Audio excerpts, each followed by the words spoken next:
Game of the week. There were 6 games in the past PBA week, coming right after a week's break for the FIBA World Cup Asian Qualifiers, where 14 PBA players represented the country in 2 games. Some teams looked really sluggish after the break as both games each on Wednesday and Friday were decided by double digits, and their outcomes were clear way before the final buzzer. On Saturday, with the top playoff seeding in the bag for rain or shine, the Elasto Painters put up a fight early but succumbed to TNT in the stretch, also to lose by double digits. Our game of the week then goes to the last game played between Magnolia and San Miguel Beer. Being the last game of the elimination round with serious playoff implications, the 2 teams really went at it. Hotshots import Wayne Chism held his own against SMB's Renaldo Balkman, while locals Paul Lee, Ian Sangalang, and Mark Barroca ably supported him. Chito Victolero's squad had the lead entering the 4th quarter and held on to win by just 4 points in a game that, fortunately, did not get out of hand despite some late near-confrontations.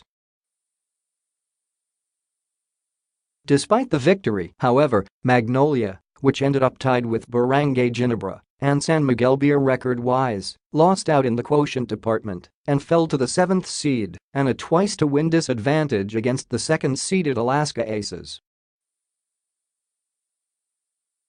Top performance of the week by a local. Vic Manuel of Alaska has been on a tear all conference long. Just when you thought he couldn't do much better than his previous games, he dished out a performance that may have been his best of all, if not his most efficient. In only 19 minutes and 47 seconds of playing time against the Phoenix Fuel Masters on Friday, Manuel came off the bench to tally 28 points, his 9th straight game of at least 20 points, 9 rebounds, and 2 steals, shooting 13 of 18 from the field, 72%, leading his team to the convincing win. He, once again, earns the top performance of the week by a local. Honorable mention goes to Arwin Santos of SMB, who, against Blackwater on Wednesday, also came off the bench, played under 25 minutes, scored 23 points on 8 of 12 from the field, and grabbed 15 rebounds in the win.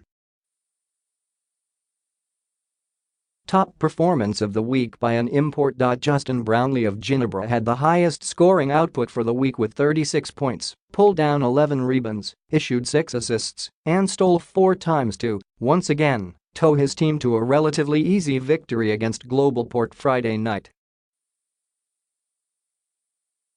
He just continues to produce game in and game out, never forcing the issue, picking his spots, and running within the flow of the Gin Kings offense. Balkman, Joshua Smith, and Henry Walker, in a losing effort, also played well in their team's games this past week, but Brownlee topped them all.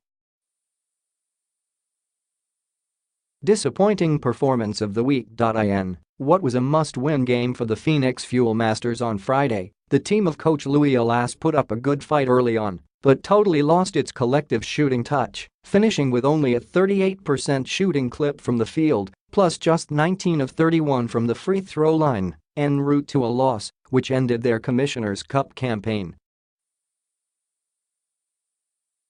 Considering that a win would have given the team at least a playoff for the 8th and final quarterfinal spot, fans were expecting a tougher effort from the squad.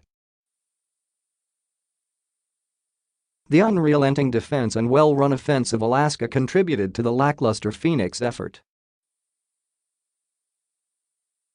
With terrific import Eugene Phelps and time to rest, recover, and regroup, Phoenix should perform better in the Governor's Cup. Must-see for this week. The quarterfinals begin on Monday with Game 1s for the matchups between the 3rd and 6th, and the 4th and 5th seeds. TNT will face San Miguel Beer, while Ginebra will battle with Meralco. On Tuesday, 2nd seed Alaska clashes with 7th-ranked Magnolia, while league leader Rain or Shine meets 8th-ranked Globalport, with Alaska and Roz enjoying the twice-to-beat advantage. Each and every pairing is interesting and potentially intriguing, but, for purpose of a must-see encounter for the week, based on recent history, the TNT-SMB series is the one fans should take time out to see. With a rich playoff history between them and a rough-and-tumble elimination game they had just weeks ago, where 4 players were ejected, the intensity of this rivalry is at can't-miss level. Don't sleep on the Ginebra-Meralco series, though. The past 2 Governors' Cup finals between these two teams have already proven that they play their hardest when facing each other.